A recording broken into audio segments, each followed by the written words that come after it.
Telangana PCC అధ్యక్షుడిగా BCK పట్టం కట్టనున్న అధిష్టానం. రేసులో మధు యాస్కి, మహేష్ కుమార్ గౌడ్. ఈస్ట్ హైదరాబాద్ లో ఐటీ పార్క్. హైదరాబాద్ లో పరిశ్రమల స్థాపనే ప్రధాన లక్ష్యమన్న మంత్రి శ్రీధర్ బాబు గారు. టీ ఫైబర్ కు 17,079 కోట్లనివ్వండి. కేంద్ర మంత్రి జ్యోతిరాదిత్య సింధ్యాకు సీఎం రేవంత్ విజ్ఞప్తి. అదే విధంగా మాండవియాతోనూ భేటీ. చెరువుల్లో ఫామ్ హౌస్లు కట్టింది బీఆర్ఎస్ నేతలే.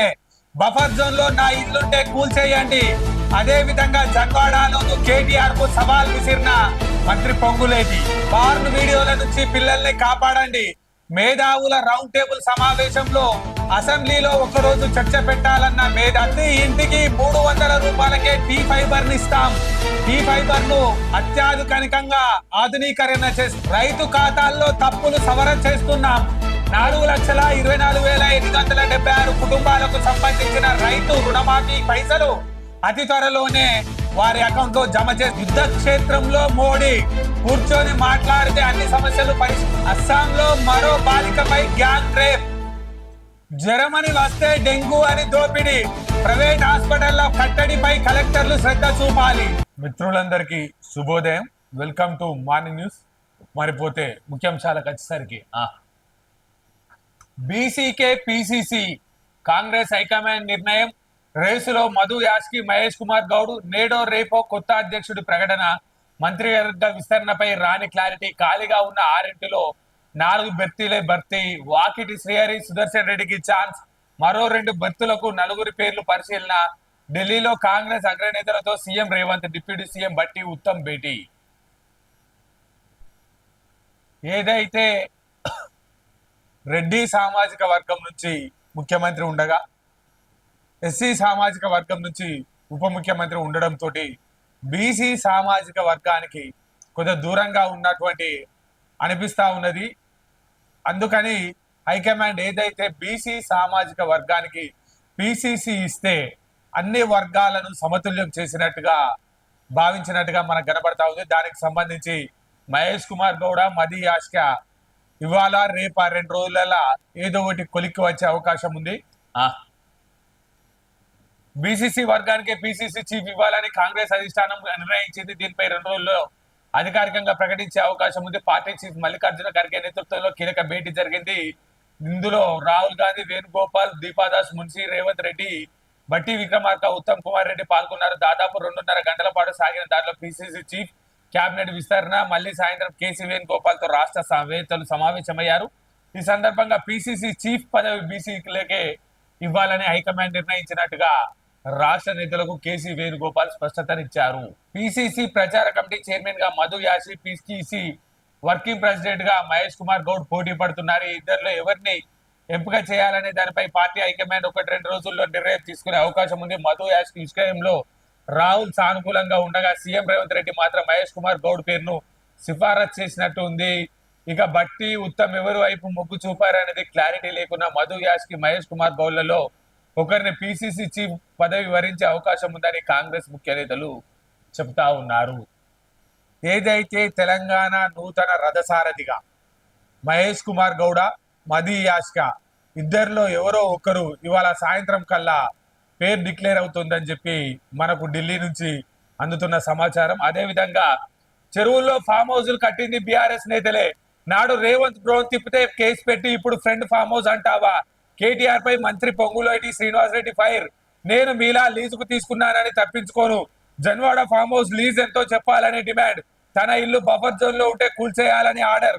గాంధీ భవన్ నుంచి హైడ్రా కమిషనర్ ను ఆదేశిస్తున్నట్టు వెల్లడి. ఏదైతే పొంగులేటి శ్రీనివాసరెడ్డి కేటీఆర్ పై ప్రెస్ మీట్ పెడుతూ ఒకవేళ నా ఇల్లు కనుక బఫర్ జోన్ లో కానీ ఎఫ్టీఎల్ లో కానీ కనుక ఉండేది ఉంటే కూల్చేయండి అని అధికారులకు ఆదేశం ఇచ్చాడు. అదే విధంగా నాడు డ్రోన్ ఎగరవేస్తే రేవంత్ రెడ్డిపై కేసు పెట్టినటువంటి కేటీఆర్ నేడు ఆ ఇల్లు నాది కాదు, నా స్నేహితుడి, నేను లీజుదారుని మాత్రమే అని అబద్ధాలు చెప్తున్నారని. నేను నీలాగా పెరిగి పందను కాదు, అబద్ధాలు చెప్పను, నేను ఏదున్నా నిజమే చెప్తా. అవసరం అయితే నిజంగా బఫర్ జోన్ లో ఉండేదుంటే కాంగ్రెస్ నాయకుల ఇల్లు మొదట కూర్చాలని నేనే ఆర్డర్ వేస్తున్నా అని చెప్పి పొంగులేటి శ్రీనివాసరెడ్డి గారు చెప్తా ఉన్నారు. జన్వాడ ఫామ్ హౌస్ లీజుకు సంబంధించిన డాక్యుమెంట్లు చూపించు, లీజ్ ఎంతో నాకు ఒక్కసారి చెప్పు అని చెప్పి శ్రీనివాస్ రెడ్డి ఏదైతే కేటీఆర్ కు గట్టిగానే కౌంటర్ వేసినట్టుగా తెలుస్తా ఉంది. ఓకే, టీ ఫైబర్ కు 1779 కోట్లు ఇవ్వండి, దీనికి భారత్ నెట్ ఉద్యమి పథకం వర్తింపజేయండి, కేంద్ర మంత్రి జ్యోతిరాదిత్య సింధియాకు సీఎం రేవంత్ విజ్ఞప్తి.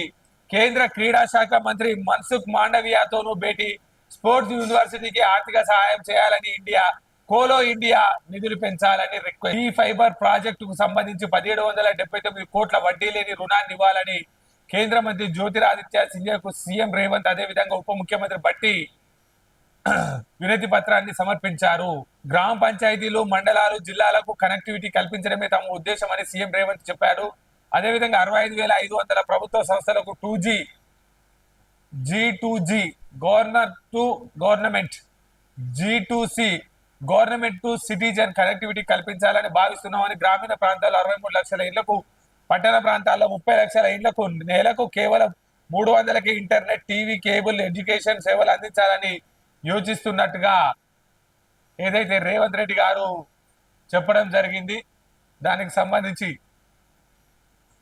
డిపిఆర్లు మీకు ఇవ్వడం, నేషనల్ ఆప్టికల్ ఫైబర్ నెట్వర్క్ కు సంబంధించి మొదటి దశ మౌలిక సదుపాయాలకు రాష్ట్ర ప్రభుత్వానికి సకాలంలో అందించాలని కేంద్ర మంత్రి సింధియాను రేవంత్ రెడ్డి కోరడం జరిగింది. వాటికి సంబంధించిన డిపిఆర్లకు ఆమోదం తెలపండి అని చెప్పి వారిని మర్యాద పూర్వక భేటీలో కలవడం జరిగింది. కోలో ఇండియా గేమ్స్ కు ఛాన్స్ ఇవ్వండి, రాష్ట్రంలో క్రీడా మౌలిక వసతుల అభివృద్ధికి కోలో ఇండియా స్కీమ్ కింద నిధులు పెంచాలని కేంద్ర మంత్రి మాండవియాను సీఎం రేవంత్ రెడ్డి కోరారు.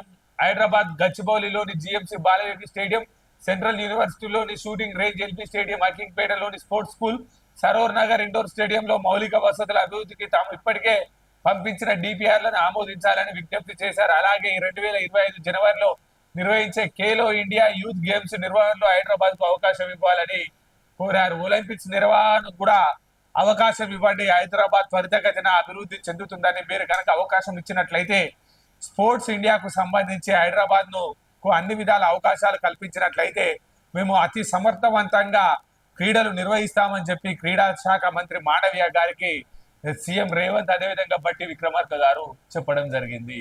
ఏదైతే మిషన్ స్పీడ్ 19 ప్రాజెక్టుల పైన సర్కార్ ఫోకస్, రాష్ట్ర ఆర్థికాభివృద్ధికి బూస్ట్ ఇచ్చేలా యాక్షన్ ప్లాన్, పనులు వేగంగా పూర్తి చేయడమే లక్ష్యంగా ముందుకు, ప్రాధాన్యాంశంగా 4th సిటీ డెవలప్మెంట్, లిస్టులో Musi river front, satellite towns, RRR పనులను స్వయంగా సమీక్షించనున్న సీఎం, ఆన్లైన్ పోర్టల్లో పనుల వివరాలు అప్లోడ్, ప్రత్యేక అధికారిని నియమించే అవకాశం.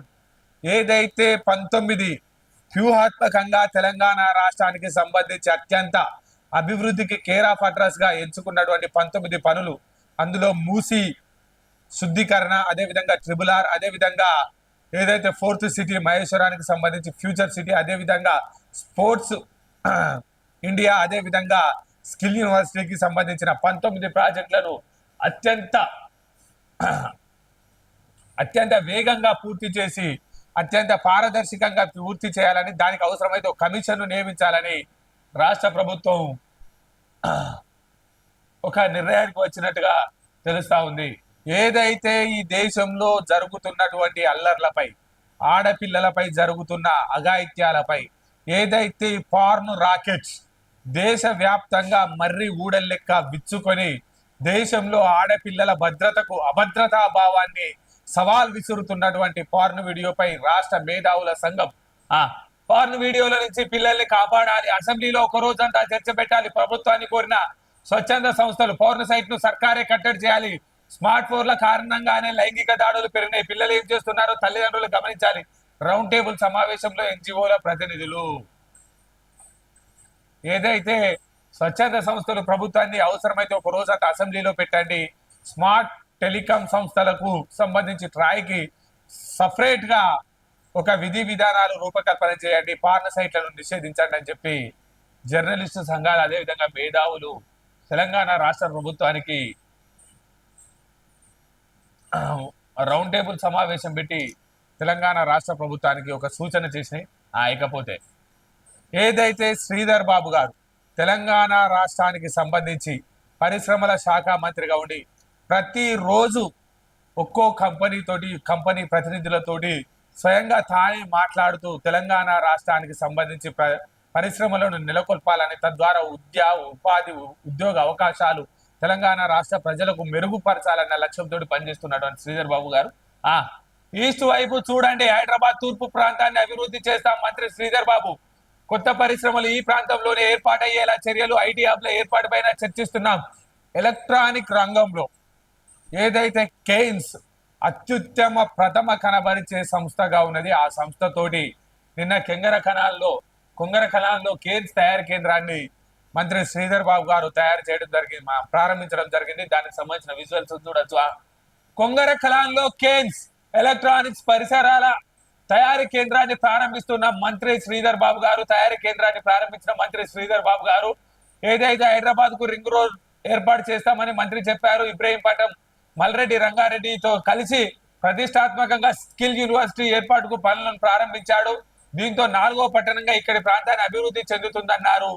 అదే విధంగా విద్యా ఉపాధి ఉద్యోగ అవకాశాల్లో తగిన ప్రాధాన్యం ఇవ్వాలని కంపెనీ యాజమాన్యం, ఇక్కడి ప్రాంత ప్రజలకే తగిన ప్రాధాన్యం ఇవ్వాలని కంపెనీ యాజమాన్యాన్ని శ్రీధర్ బాబు గారు కోరడం జరిగింది. అదే విధంగా ఏదైతే కొంగర కళాల్లో అది ఏదైతే ఎలక్ట్రానిక్ వస్తువుల రంగాన్ని తయారీ కేంద్రాన్ని ప్రారంభించినటువంటి శ్రీధర్ బాబు గారు ఈస్ట్ వైపు చూడండి, తూర్పు ప్రాంతాన్ని అభివృద్ధి చేస్తాం, కొత్త పరిశ్రమలను ఈ ప్రాంతంలోనే ఏర్పాటు చేస్తాం, ఐటీ హబ్ల ఏర్పాటుపై చర్చిస్తున్నాం. క్రెడాయి ప్రాపర్టీ షోలో మంత్రి శ్రీధర్ బాబు గారు ఏదైతే తూర్పు ప్రాంతంలో రియాలిటీ అభివృద్ధికి చర్యలు తీసుకుంటున్నామని వెల్లడించారు. ఏ కంపెనీ వచ్చినా ఈస్ట్ వైపు నిర్మిస్తామని, ఐటీ హబ్బులు కూడా ఈస్ట్ హైదరాబాద్ వైపు వచ్చేలా చూస్తామని స్పష్టం చేశారు. స్టార్ హోటళ్లు, కన్వెన్షన్ల సెంటర్ల ఏర్పాటు గురించి ముఖ్యమంత్రితో చర్చిస్తున్నామని చెప్పారు. ఈ ప్రాంతంలో ఐటీ పార్కును నిర్మించడంపై త్వరలోనే నిర్ణయం తీసుకుంటామని, క్రెడాయికు ఎప్పుడు తమ మద్దతు ఉంటుందని మంత్రి అన్నారు. ఈ సందర్భంగా ఆయన స్టాళ్లను పరిశీలించారు. హైదరాబాద్ లోని అన్ని రకాల వసతులు ఉన్నాయని, డెవలపర్స్ ఈ సదుపాయాలను ఉపయోగించుకోవాలని సూచించారు. రాష్ట్రంలో ఉన్న గ్రామీణ ప్రాంతాలు, పట్టణ ప్రాంతాల్లోని నిర్మాణాలు చేపట్టాలని పిలుపునిచ్చారు. తమ ప్రభుత్వానికి రాజకీయాలు పక్కన పెట్టి అభివృద్ధిపై దృష్టి సారించిందని స్పష్టం చేశారు. గత ప్రభుత్వం లాగా తమ మాటలు మార్చబోమని, ఇచ్చిన మాట నిలబెట్టుకుంటామని, నిరుద్యోగులకు ఉపాధి కల్పనే లక్ష్యంగా స్కిల్ యూనివర్సిటీ ఏర్పాటు చేస్తున్నామని తెలిపారు. అన్ని రకాల ఆస్తుల ప్రదర్శన, ప్రాపర్టీ షోలో బండ్లగూడ తూర్పు, Boduppal, Ghatkesar, Absiguda, Kushaiguda, LB Nagar, Mansoorabad, Medipally, Nacharam, Nagaram, Nagole, Padmarao Nagar, Feerozguda, Pocharam, Saidabad, Sainik Puri, Saroor Nagar, Tarnaka, Uppal, ECIL, cross roads ప్రాంతాల్లో అపార్ట్మెంట్ కాంప్లెక్స్లు, విలాసవంతమైన భవనాలు, ప్లాట్లను ప్రదర్శిస్తున్నాయని క్రెడాయి తెలిపింది. ఈ సందర్భంగా హైదరాబాద్ ప్రెసిడెంట్ వి రాజశేఖర్ రెడ్డి మాట్లాడుతూ చురుకైన పాలన వల్ల హైదరాబాద్ రియల్ ఎస్టేట్ అభివృద్ధి చెందుతుందని, సీఎం రేవంత్ రెడ్డి ఇటీవల విదేశీ పర్యటన ద్వారా దాదాపు 31,500 కోట్ల పెట్టుబడిని సమీకరించారని, వీటి వల్ల రియల్ ఎస్టేట్ ఎంతో అభివృద్ధి చెందుతుందని, 10 క్వార్టర్లలో ఆఫీస్ లీజింగ్ 27% పెరిగింది, గ్లోబల్ కేపబిలిటీ సెంటర్ను పెరుగుతున్నాయి, రియల్టీ లావాదేవీలు అధికమవుతున్నాయి, తక్కువ అద్దెలు సదుపాయాలు ఇందుకు కారణమని ఆయన వివరించారు. ఏదైతే క్రెడాయికి సంబంధించిన ప్రాపర్టీ షోలను ప్రారంభిస్తున్నటువంటి మంత్రి శ్రీధర్ బాబు గారు మనం చూడవచ్చు. చెరువుల్లో ఫామ్ హౌస్ కట్టింది బీఆర్ఎస్ నేతలే, నాడు రేవంత్ డ్రోన్ తిప్పితే కేసు పెట్టి ఇప్పుడు ఫ్రెండ్ ఫామ్ హౌస్ అంటావా పొంగులేటి. గాంధీ భవన్ లో మీడియాతో మాట్లాడుతున్న మంత్రి పొంగులేటి, పక్కన కోదండరెడ్డి, పక్కన మహేష్ కుమార్ గౌడ్. ఇకపోతే జర్నలిస్టులకు ఇళ్ల స్థలాలు ఇస్తాం, జవహర్ సొసైటీలోని 1000కి పైగా ఉన్న జర్నలిస్టులకు 72 ఎకరాల స్థలాన్ని త్వరలోనే అప్పగిస్తామని మంత్రి పొంగులేటి శ్రీనివాసరెడ్డి చెప్పారు. కొండారెడ్డిపల్లిలో మహిళా జర్నలిస్ట్ పై జరిగిన దాడి దురదృష్టకరమని, ఆ శాఖ మంత్రిగా విచారం వ్యక్తం చేస్తున్నారని, దీనిపై విచారణకు సీఎం రేవంత్ రెడ్డి ఆదేశించారని తెలిపారు. నివేదిక రాగానే చర్యలు ఉంటాయని తెలిపారు. ఇందిరమ్మ ఇళ్ల స్కీమ్ మొదటి విడత భాగంలో 4,50,000 ఇళ్లను 22,000 కోట్లతో నిర్మించనున్నట్టు చెప్పారు. ప్రతి అసెంబ్లీ నియోజకవర్గంలో 3,500 చొప్పున ఇళ్లు నిర్మిస్తామని, బీఆర్ఎస్ లో ఇవ్వకుండా మధ్యలోనే నిర్మాణాలు నిలిపివేసిన ఇళ్లను కూడా పూర్తి చేసి అర్హులైన లబ్ధిదారులకు ఇస్తామని, కేవలం 8 నెలలకే అధికారంలో లేకుండా ఉండలేకపోతున్నారని ఎద్దేవా చేశారు. రేవంత్ రెడ్డి కూర్చున్న కుర్చీలో తొందరగా కుర్చీలో వాళ్ళనే తపన వారిలో కనిపిస్తుందన్నారు. లేదంటే ఆ కుర్చీలో తాను బట్టిను ఉత్తమ కూర్చుంటామంటూ ప్రచారం చేస్తున్నారని, అదంతా అవాస్తవమని చెప్పారు. రేవంత్ రెడ్డి మా సీఎం గా కొనసాగుతారని స్పష్టం చేశారు. ప్రజలపై బీఆర్ఎస్ నేతలు కక్ష కట్టారు. త్వరలోనే 2 సెక్టార్లుగా రేషన్, హెల్త్ కార్డులు అని చెప్పి ఏదైతే రెవెన్యూ శాఖ మంత్రి పొంగులేటి శ్రీనివాసరెడ్డి గారు చెప్పడం జరుగుతా ఉంది. అయితే రైతు రుణమాఫీకి సంబంధించి రైతుల ఖాతాలో తప్పులు సరిచేస్తున్నాం. 1,24,545 మంది రైతుల ఆధార్ వివరాల్లో మిస్టేక్స్ ఉన్నాయి. మంత్రి తుమ్మల ఇప్పటికే 41,322 ఖాతాల డేటా సరిచేశాం. ఇంకా కుటుంబ నిర్ధారణ కాని ఖాతాలు 4,24,873 ఉన్నాయి. 2 లక్షలకు పైగా ఉన్న రైతులకు దశల వారీగా రుణమాఫీ చేస్తామని వెల్లడి. 2 లక్షలు దాటిన వాళ్ళకు దశల వారీగా చేస్తాము. రైతులు ఎవరు అధైర్యపడవద్దని తుమ్మల నాగేశ్వరరావు గారు చెప్తా ఉన్నారు. ఇక అదే విధంగా ఏది కేటీఆర్ గారు మా కార్యకర్తలపై కాంగ్రెస్ దాడులు చేస్తుంది. డీజీపీకి కేటీఆర్ ఫిర్యాదు. బీఆర్ఎస్ హయాంలో జర్నలిస్టులపై దాడులు జరగలేదని వెల్లడి. ఒకసారి వీడియోలు చూడు. యుద్ధ క్షేత్రంలో మోడీ వారు వద్దు కూర్చొని మాట్లాడుకోవాలని జెలెన్స్కీకి సూచన. కీవ్ లో జెలెన్స్కీకి మందులు వైద్య పరికరాలు అప్పగిస్తూ మోదీ ఆత్మీయ ఆలింగనం. చర్చలతోనే ఎన్నో సమస్యలు పరిష్కారం అవుతాయి. స్నేహితుడిగా సహాయానికి నేను రెడీ. యుద్ధంలో మేము శాంతి వైపే దృఢంగా నిలబడినాం. ఉక్రెయిన్ లో పర్యటించిన ప్రధాని అధ్యక్షుడు జెలెన్స్కీతో భేటీ. జెలెన్స్కీ భావోద్వేగం ఆలింగనంతో ధైర్యం చెప్పిన మోడీ. 33 ఏళ్ల తర్వాత తొలిసారి 1991లో సోవియట్ నుంచి విడిపోయిన తర్వాత ఉక్రెయిన్ కు 33 ఏళ్ల తర్వాత ఇండియా ప్రధాని అడుగు పెట్టారు. చర్చలు దౌత్య మార్గమే బెటర్ అన్న జైశంకర్ 4 రంగాల్లో కీలక ఒప్పందాలు. అస్సాంలో బాలికపై గ్యాంగ్ రేప్. ఫ్యూజన్ నుంచి వస్తుండగా దాడి చేసి అత్యాచారం. అనంతరం చెరువు వద్ద వదిలి పరారైన 3 వ్యక్తులు. పెద్ద సంఖ్యలో రోడ్ల మీదకి వచ్చి నిరసన తెలిపిన ప్రజలు. అస్సాంలా వరదలు వచ్చినా అక్కడ సీఎం కు చీమ కుట్టినట్టుగా ఉండేది. అస్సాంలో రేప్ జరిగినా అక్కడ సీఎం కు పట్టింపు ఉండేది. హిమంత బిశ్వ శర్మ అని చెప్పి ఈయనను చైనా మనిషి అంటారు. ఆయనే ఇక వాళ్ళ గురించి అయితే తక్కువ మాట్లాడితే అంత నయం. ఈస్టుల బీజేపీ పాలిత ప్రాంతాలకు సంబంధించి ఎక్కడ ఏం జరిగినా నో మీడియా నో కవరేజ్. ఎందుకంటే వారికి సంబంధించిన పరిపాలనకు సంబంధించి పూర్తి స్థాయిలో స్ట్రిక్ట్గా ఎటువంటి విషయం బయటికి రాకుండా కట్టుదిట్టమైన వ్యవస్థను ఏర్పాటు చేసిర్రు. బీజేపీ పాలిత ప్రాంతాల్లో ఎంత వినాశనం జరిగినా అది బయటి ప్రపంచానికి తెలియకుండా చూస్తూ ఉన్నారు. ఏదైతే కురుస్తున్న వర్షాలకు, ఏదైతే రాష్ట్రం మొత్తం జర బాధలతో జర పీడితితో ఇబ్బంది పడతా ఉన్న పరిస్థితి ఉంది. జ్వరమని వస్తే డెంగ్యూ అంటూ దోపిడీ. టెస్టుల పేరుతో ప్రైవేట్ హాస్పిటల్లో భారీగా వసూళ్లు. రికార్డులో ఎంట్రీ కాని కేసులు. ఎలిసా టెస్ట్ లో కన్ఫర్మ్ అయితేనే డెంగ్యూగా ప్రకటించాలి. కానీ ఎలిసా టెస్ట్ చేయకుండానే మామూలు ఫీవర్ కూడా, వైరల్ ఫీవర్ కూడా డెంగ్యూ అంటూ ప్లేట్లెట్లు అంటూ 10,000 వరకు ఎక్కించుకోవాలంటూ ఏదైతే డాక్టర్లు ప్రభుత్వ ప్రైవేట్ హాస్పిటల్లో ఇబ్బంది పెడతా ఉన్నట్టు ఉంది. ఖమ్మం ప్రభుత్వ ఆసుపత్రిలో ఓయూ రాయించుకునేందుకు క్యూలో ఉన్న పేషెంట్లు ఏలిసా టెస్టులు చేయకుండా ర్యాపిడ్ కిట్లతోనే నిర్ధారణ. ప్లేట్లెట్లు పడిపోతున్నాయని భయపెట్టి ఫీజుల దోపిడీ. మీకు సగం మాకు సగం అంటూ ఆర్ఎంపీలకు ఆఫర్లు. ఖమ్మం కొనిజెల్లా చెందిన నీలమ్మ జ్వరం విరేచనాలతో బాధపడతా ఉంది. ఆర్ఎంపీ దగ్గర చూపించుకున్న తగ్గకపోవడంతో ప్లేట్లెట్ 60,000 పడిపోయారు. వెంటనే ప్రమాదం లేకున్నా ఇంకా తగ్గితే డేంజర్ కాబట్టి ఆసుపత్రిలో అడ్మిట్ అయితే బెటర్ అని డాక్టర్లు చెప్పారు. దీంతో ఆందోళన చెందిన పేషెంట్ కుటుంబ సభ్యులు ఆమెను ఆసుపత్రిలో అడ్మిట్ చేశారు. వైరల్ ఫీవర్ అని తెలిసి 2 రోజుల్లో మందులు, టెస్టు, బెడ్ ఛార్జీలు అన్ని కలిపి 30,000 వరకు బిల్ అయింది. తెలంగాణ రాష్ట్రానికి సంబంధించిన అన్ని జిల్లాలకు సంబంధించిన కలెక్టర్లు ప్రైవేట్ హాస్పిటల్లో జరుగుతున్న ఏదైతే ధన దోపిడిని అరికట్టాల్సిన బాధ్యత మీపై ఉంది. ఓ పక్క పేదవాడికి సరైన సమయంలో వైద్యం అందక పేదవాడు ఇబ్బంది పడతా ఉంటే ప్రైవేట్ హాస్పిటల్లో దోపిడీని పూర్తి స్థాయిలో అరికట్టడానికి డిఎంహెచ్ఓ ఆధ్వర్యంలో ఒక కమిటీని వేయవలసిందిగా కోరుతా ఉన్నది మన న్యూస్ ఛానల్ ద్వారా. పేషెంట్లు పెరుగుతుండ్రు, డాక్టర్లు తగ్గుతుండ్రు. కొత్తగూడెం మాతా శిశు ఆరోగ్య కేంద్రంలో అన్ని సమస్యలే. వేధిస్తున్న సిబ్బంది, మందుల కొరత, టెస్టుల కోసం ఇబ్బందులు పడుతున్న గర్భిణీలు, బీపీ ఆపరేటర్, సిటీజీ మిషన్లు సరిగ్గా పనిచేస్తలేవు.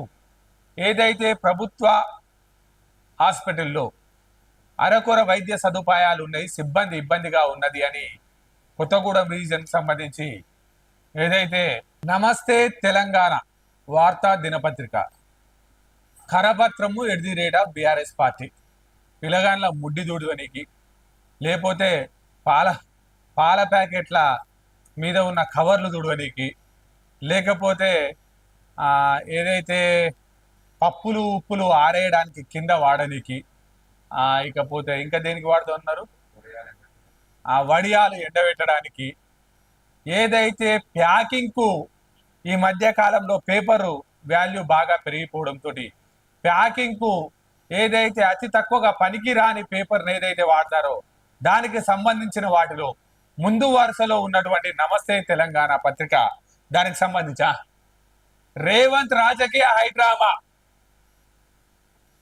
హైడ్రా అంతా మా ఇష్టం. హిమాయత్ సాగర్ లో హిమాయత్ సాగర్ సమీపంలోని పొంగులేటి ఫామ్ హౌస్ ఇది. వీటిని కూల్చే దమ్ముందా? ఇది రాష్ట్ర మంత్రి కాంగ్రెస్ ముఖ్య నేత పొంగులేటి శ్రీనివాస్ రెడ్డికి హిమాయత్ సాగర్ జలాశయం సమీపంలో ఉన్న విశాలమైన ఫామ్ హౌస్ ఎర్రటి పెంకులతో ఉన్నది. దాని ప్రక్కనే నల్లటి పెంకులతో పైకప్పుతో ఉన్నది ఆయన సోదరుడి ఫామ్ హౌస్ గా చెప్తారు. హైడ్రా పరిధి కూల్చివేతలపై ఎన్నెన్నో సందేహాలు. అసలు జంట జలాశయాల ఎఫ్టీఏలపై స్పష్టత ఉందా? జలమండలి చిత్రపటాల్లోనే రెండు లెక్కలు ఎందుకు?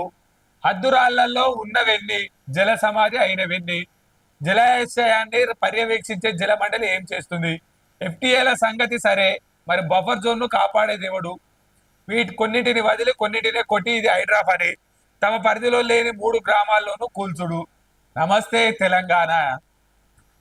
తెలంగాణ ఏం సవాల్ విసురుతుందంటే, హిమాయత్ సాగర్ లో ఎర్రటి పెంకులతోటి మంత్రి పొంగులేటి శ్రీనివాస్ రెడ్డి గారి ఇల్లు ఏదైతే బఫర్ జోన్ లో ఉంది, ఎఫ్టీఎల్ లో ఉంది, దాన్ని కూల్చే దమ్ముందా అని నమస్తే తెలంగాణ పెద్ద కథనం వేసింది. పాపం నమస్తే తెలంగాణకు తెలియదు కావచ్చు, కేటీఆర్ కు తెలియదు కావచ్చు. నిన్ననే ప్రెస్ మీట్ పెట్టి నిజంగానే కాంగ్రెస్ పార్టీకి సంబంధించిన నాయకుల ఇండ్లు గనక బఫర్ జోన్ లో ఎఫ్టీఎల్ లో గనక ఉండేది ఉంటే చట్టపరంగా చర్య తీసుకొని ముందుగా నా ఇల్లే కూల్చండి అని చెప్పి మంత్రి పొంగులేటి శ్రీనివాస్ రెడ్డి గారు చెప్పడం జరిగింది. మరి సిగ్గులేని కేటీఆర్ రామారావు నా ఇల్లు మీద డ్రోన్ ఎగరేసిండు అని చెప్పి ప్రతిపక్ష నాయకుడుగా ఉన్న రేవంత్ రెడ్డి మీద కేసు పెట్టి జైలు పంపించిన సిగ్గులేని సోయిలేని సన్నాసి కేటీఆర్ ఇప్పుడు పిరికి పందలాగా, ఆడవారిలాగా, ఎందుకు పనికిరాని దద్దమ్మ చెంచాలాగా ఇప్పుడు ఆ ఫామ్ హౌస్ నాది కాదు, మా దోస్తుది, లీజ్ తీసుకున్నా. మరి లీజ్ అగ్రిమెంట్లు, డాక్యుమెంట్లు ఎప్పుడు లీజ్ తీసుకున్నావు, దానికి సంబంధించిన లీజ్ అగ్రిమెంట్ల మీద దానికి సంబంధించిన కథా కమామిస్ చూపించాలి కదా. అప్పుడే చెప్పాలి, అప్పుడు సిపాయి మొగోని లెక్క నాదే ఫామ్ హౌస్, నా ఫామ్ హౌస్ మీద డ్రోన్ ఎగరేస్తా వాటిని. ఇప్పుడు తన దాకా వచ్చేసరికి ఎఫ్డిఎల్ లో ఉంది, బఫర్ జోన్ లో ఉంది. ఆయన నీ జన్వాడ ఫామ్ హౌస్ 1 జీవోకు వ్యతిరేకంగా ఉంది. నీ ఫామ్ హౌస్ గురించి హైకోర్టు అన్ని అర్హతలు, అన్ని పర్మిషన్లు ఇచ్చిన తర్వాత అది నాది కాదు, మా దోస్తుది అని చెప్తా ఉన్నావు. మాటలు మార్చడంలా నీకన్నా ఊసర వెళ్ళి కన్నా నువ్వు చాలా ఘోరం. ఊసర వెళ్ళి కూడా నువ్వు మారే రంగులు చూసి సిగ్గుతోటి చచ్చిపోతా ఉంది కేటీ రామారావు గారు. ఊసర వెళ్ళి కూడా తొండ ముదిరి ఊసర వెళ్ళి అవుతుంది, కానీ ఊసర వెళ్ళి ముదిరితే కేటీ రామారావు అవుతాడు అనే కాడికి ఇలా కేటీ రామారావు పరిస్థితి వచ్చింది. నీ జన్వాడ ఫామ్ హౌస్ ను బఫర్ జోన్ లో ఉంది, 111 జీవోకు వ్యతిరేకంగా అక్రమ కట్టడాలు, ఎత్తైన ఆకాశ ఆర్మాయాలు కట్టడాలు కట్టినామని చెప్పి ఇది కూల్చనికి అన్ని విధాల హైడ్రా రంగం సిద్ధం చేసింది. నువ్వు ఇప్పటికైనా నీ చిత్తశుద్ధి నిరూపించుకొని, నీ ఫ్రెండుదా, నీ అయ్యదా, నీదా మాకు తెలియదు, నీ భార్య పేరు మీద ఉందా, శైలం మీద ఉందని అంటారు, నీ భార్యదా తెలియదు. ఇప్పటికైనా వచ్చి నువ్వే దగ్గరుండి ఏదైతే కాంగ్రెస్ పార్టీకి సంబంధించిన మంత్రి పొంగులేటి శ్రీనివాస్ రెడ్డి గారు ఏ విధంగానైతే బఫర్ జోన్ లో ఉంటే అది కూల్చేయండి, అవసరమైతే నేను వస్తాను అని ఏ విధంగా అన్నాడో ఆ విధంగా వచ్చి కూల్చేయించుకో. ఇప్పటికైనా తెలంగాణ ప్రజలు నిన్ను క్షమిస్తారు. ఊసర వెల్లిళ్ళు తొండలు కూడా నిన్ను చూసి భయంతో వణిగిపోతారు. చిచ్చి కేటీ రామారావా వాయనను మాధవ్ బోల్చకండి, వాళ్ళు క్షణంలో మారుతారు. మేమన్నా ఒక రోజు తర్వాత తొండ ఊసరవెల్లిగా మారుతుంది, ఊసరవెల్లి ఇంకో రకంగా మారుతుంది, కానీ కేటీ రామారావు మాత్రం ఒకటే క్షణంలో మారిపోతాడు. అటువంటి నీచుతో మమ్మల్ని ఓలోకుర్రి. మొన్న మధ్యలోనే మహిళలు కూడా తప్పుగా మాట్లాడినటువంటి నీచుడు, సంస్కారం లేని రాజకీయ నాయకుడు ఎవడన్నా ఉండడా అని గూగుల్లో కొడితే అది కేటీ రామారావు వస్తుంది అని చెప్పి తొండలు ఊసరవెల్లు కూడా నిన్ను చూస్తే భయపడే పరిస్థితి వచ్చింది. కేటీ రామారావు గారు కొంచెం జాగ్రత్త. మీరు రాజకీయాల్లో ఉన్నారు, నిమిషానికో మాట మాట్లాడకుండా. మీ నాన్న సోనియా గాంధీ ఇన్సెంట్ వల్లనే తెలంగాణ వచ్చిందంటారు. నువ్వు తెలంగాణకు సోనియా గాంధీకి ఏం సంబంధమే అని నువ్వు అంటారు. రాజీవ్ గాంధీ ఇన్సెంట్ తోటే సైబర్ టవర్స్ నిర్మాణం అయిందంటారు. రాజీవ్ గాంధీకి తెలంగాణకి ఏం సంబంధం అంటారు. మహిళలను బ్రేక్ డాన్సులు చేయమంటావు, మహిళలను రికార్డింగ్ డాన్సులు చేయమంటావు. ఏందా ఈ చిల్లర పంచాయతీ? నువ్వు అమెరికాలో చదువుకొని ఉద్యోగం చేసావా? నిజంగానే అప్పుడప్పుడు రేవంత్ రెడ్డి గారు చెప్తా ఉంటాడు, అమెరికాలో నువ్వు ఏదో బాత్రూమ్, అసలు అట్నే అనిపిస్తా ఉన్నది. ఏంది ఈ పంచాయతీ అంతా? రేవంత్ రెడ్డి గారు ఆ, రేవంత్ రెడ్డి గారు చెప్పినట్టే కేటీ రామారావు గారు చూతా తప్పకుండా ఆ పనే చేసినట్టుగా తెలంగాణ ప్రజలందరూ అనుకుంటా ఉన్నారు. వాటికి సంబంధించి ఇంకోటి రాశారు, నమస్తే తెలంగాణ. ఏంది, మా గోస వినేదెవరు, షరతులు లేకుండా రైతు రుణమాఫీ చేయాలి, రుణమాఫీ కోసం రోడ్డెక్కిన రైతన్నలు. నిజమే, రైతుకు రుణమాఫీ చేయాలన్న లక్ష్యంతో ఆర్థికంగా ఇబ్బంది ఉన్నా కానీ గత బీఆర్ఎస్ సర్కార్ ఏదైతే 8 సంవత్సరాల కాలం కాలయాపన చేసి 25,000 నగదు తీసుకున్న వ్యక్తికి సైతం 50,000 వడ్డీ పైసలు అయ్యేదాకా కూడా రైతు రుణమాఫీ చేయకుండా నా ఇష్టం మేము 25,000 ఇస్తామని చెప్పి అది కూడా చారానా మందికి మాత్రమే వేస్తే ఏ రోజు రోడ్డెక్కని రైతన్న, ఏ రోజు రుణమాఫీ చేయమని అడగని రైతన్న, ఏ రోజు రుణమాఫీ కోసం రోడ్డెక్కని మహిళా తల్లి ఇవాళ రోడ్డెక్కింది. కృత్రిమ ఉద్యమాన్ని సృష్టిస్తూ పైసా పైసా కూడబెట్టి ప్రజా ప్రభుత్వం 2 లక్షల రుణమాఫీ వరకు, ₹1,00,000 రుణమాఫీ నాడు ఏ రోజు లొల్లి జాలే, 1,50,000 రుణమాఫీ నాడు ఏ రోజు లొల్లి కాలే. కానీ పెత్తందారి వ్యవస్థకు బడా నాయకత్వానికి 2 లక్షల రుణమాఫీకి సంబంధించి ఏదైతే ఆగస్టు 15 నాడు చేయడంతో ఆగస్టు 16 నాడు శవయాత్ర చేసి చెప్పులతో కొట్టుకుంటూ కృత్రిమ ఉద్యమాన్ని సృష్టించడం ఏదైతే నమస్తే తెలంగాణ చరికతకు అలవాటుగా మారిపోయింది. రైతుకు నిజంగానే లబ్ధి చేయాలన్న ఆలోచనతోటే తెలంగాణ ప్రజా ప్రభుత్వం చేస్తా ఉంది. మీకు నిజంగా రుణమాఫీ రాకపోతే కలెక్టర్ ఆధ్వర్యంలో కలెక్టర్ ఆఫీస్ లో గ్రీవెన్స్ సెల్లులు ఏర్పాటు చేయడం జరిగింది. ఆ గ్రీవెన్స్ సెల్లులకు సంబంధించి ఏఓ గారు, ఏడీ గారు, దానికి సంబంధించిన బ్యాంకర్లు, దానికి సంబంధించిన కలెక్టర్ గారు, అసిస్టెంట్ కలెక్టర్లు అందరి ఆధ్వర్యంలో గ్రీవెన్స్ సెల్లులను ఏర్పాటు చేయడం జరిగింది. దాదాపుగా 4,24,863 మందికి సంబంధించిన రైతుల ఖాతాలకు సంబంధించి పేర్లు, ఆధారు, బ్యాంకు డాటాకు సంబంధించిన తప్పులు ఉన్నాయి. ఆ తప్పులు సరిచేస్తా ఉన్నారు. దయచేసి రైతన్న మీరు అక్కడికి వెళ్ళండి, బీఆర్ఎస్ ట్రాప్ లో పడద్దు. మీ అందరికీ రైతు రుణమాఫీ చేసే బాధ్యత కాంగ్రెస్ పార్టీకి సంబంధించిన ప్రజా ప్రభుత్వాన్ని చెప్పి మరొక మారు చెప్తూ, దళితులకు 3 ఎకరాలు ఇవ్వమన్న రోజు ఎందుకు రోడ్ ఎక్కలేదు ఈ రైతన్న? దళితులకు 3 ఎకరాలు ఇస్తామన్న రోజు ఎందుకు ఎక్కలేదు? ప్రతి పేద ఇంటికి డబుల్ బెడ్రూమ్ ఇల్లు ఇస్తా అన్న రోజు ఎందుకు ఎక్కలేదు? కనీసం రేషన్ కార్డు ఇయ్యలే కాదు, కనీసం బీఆర్ఎస్ పాలనలో 10 ఏళ్ల పాలనలో రేషన్ కార్డు ఇయ్యలే దద్దమ్మ ప్రభుత్వం కదా ఇది. అటువంటి బీఆర్ఎస్ పాలనలో ఎందుకు రైతన్న రోడ్ ఎక్కలేదు?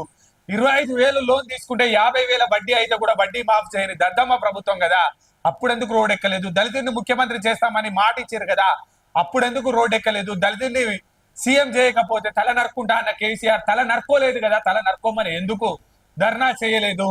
దళిత బంధు ప్రతి ఒక్కరికి ఇస్తామని చెప్పి హుజరాబాద్ ఎన్నికల్లో ఆశ చూపిడుగా దళితుల్ని మోసం చేసిండుగా, అటువంటి దళితుల కోసం ఎందుకు రోడ్డు ఎక్కలేదు? కృత్రిమ ఉద్యమాలు టిఆర్ఎస్ ఆధ్వర్యంలో చేసి ఎందుకు రైతు విలువను తగ్గిస్తా ఉన్నారని మన న్యూస్ ఛానల్ ద్వారా చెప్పడం జరిగింది. ఏదైతే ప్రొఫెసర్ సాయిబాబా గారు నిన్న మహారాష్ట్ర జైలు నుంచి రిలీజ్ కావడం జరిగిందో, ఉక్కి కౌగిలి నుంచి తెలంగాణ ప్రజలకు విముక్తి వచ్చింది, ప్రజా ఉద్యమాలే నాకు చదువును చైతన్యాన్ని నేర్పాయి, మహారాష్ట్ర జైళ్లలో కుల వ్యవస్థ, జైలుకు వచ్చిన రౌడీలు తొందరగానే బయటకు, ప్రజా ఉద్యమాల్లో పాల్గొన్న వారికి చిత్రహింసలు తప్పట్లేదు.